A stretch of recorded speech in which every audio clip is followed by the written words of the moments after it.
नवाज साहिबा, ये फरमाइएगा कि पीटीआई के जिन लोगों ने पंजाब असम्बली में फ्लोर क्रॉसिंग की और मुस्लिम लीग नून को सपोर्ट किया, मुस्लिम लीग नून अब आम इंतखाबात में उनको टिकट्स देगी? क्योंकि माजी में ज़िमनी इंतखाबात में मुस्लिम लीग नून ये तजर्बा कर चुकी है कि उन्हीं लोगों को टिकट्स दे के वो हार चुके हैं। क्या दोबारा ये तहरीर दोबारा दोहराया जाएगा? दूसरा ये फरमाइएगा कि इतलात हैं कि नवाज शरीफ साहब पाकिस्तान नहीं आ रहे। अगर पाकिस्तान नवाज शरीफ साहब नहीं आते तो मुस्लिम लीग नून उनके बगैर इलेक्शन में जाएगी और अपना मतलूबा रिजल्ट हासिल कर सकेगी। आपकी जो दूसरे सवाल का जवाब मैं पहले दे दूं, आपकी इतला दुरुस्त नहीं है।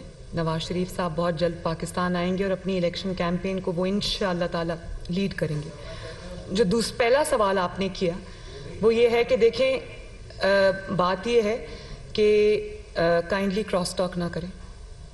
बात यह है कि मुस्लिम लीग नून और मैं, क्योंकि मैं अब जो कैंडिडेट्स हैं उनकी शॉर्ट लिस्टिंग भी कर रही हूँ, मैं पूरे पंजाब का दौरा करके आई हूँ, सब डिविजन्स का दौरा करके आई हूँ, सवाई डीजी खान डिवीज़न के।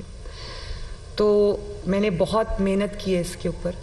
मेजॉरिटी बल्कि 95% हमारे कैंडिडेट सिर्फ वो हैं जो मुस्लिम लीग नून में कई दहाइयों से मौजूद हैं या ख़ानदानी तौर पे मुस्लिम लीग नून हैं, जिन्होंने अपना खून पसीना मुस्लिम लीग नून को दिया है। मेरी तरजीह तो वो है, लेकिन जो सीट पे हर सीट वाइज जो जब फैसले होंगे तो उसमें सिर्फ और सिर्फ मेरिट को सामने रखा जाएगा। Thank you.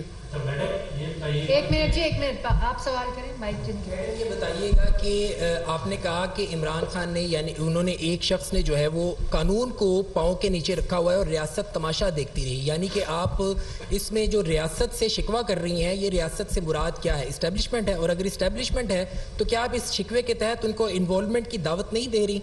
और दूसरा ये कि अगर इस लॉजिक को मान लिया जाए कि पीटीआई, आपने सारी रियासत को कैसे सिर्फ इस्टेब्लिशमेंट का कह दिया?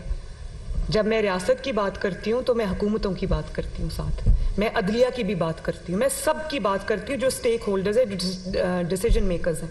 उसमें हमारी गवर्नमेंट जो है वो सबसे बड़ी स्टेक होल्डर है। दूसरा ये कि तो रियासत सब का नाम है जी। दूसरा ये कि अच्छा, आपका उनका सवाल रह गया, सॉरी। एक मिनट जी।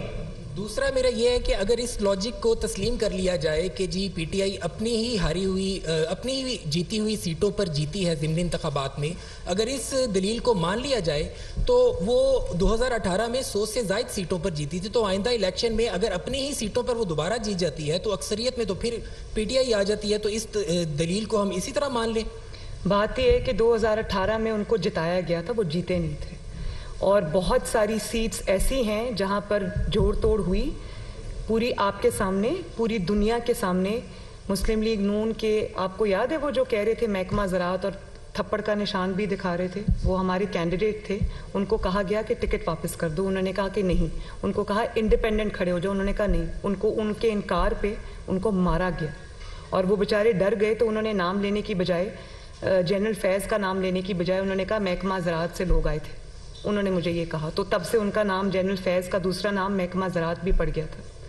और फिर आप ये देखें कि उस वक्त जो जमात को लीड कर रहे थे नवाज शरीफ साहब, उनको इलेक्शन से चंद दिन पहले जेल में फेंक दिया गया। उनकी पूरी जमात के, और ये जो चीफ जस्टिस साहब हैं साकिब निसार साहब, जिनको आज बहुत तकलीफ होती है, उन्होंने पीटीआई के लोगों की, शेख रशीद साहब की कैंपेन चलाई, हनीफ अब्बासी साहब को आखिरी दिन उठाकर मैदान से बाहर किया। सब विनिंग कैंडिडेट्स थे, जिसको जेल हुई, जो नाअहल हुआ, जिससे पार्टी टिकट ली गई, वो सब पीएमएलएन के विनिंग कैंडिडेट्स थे। एक विनिंग कैंडिडेट को उठा के सॉर्ट आउट किया गया।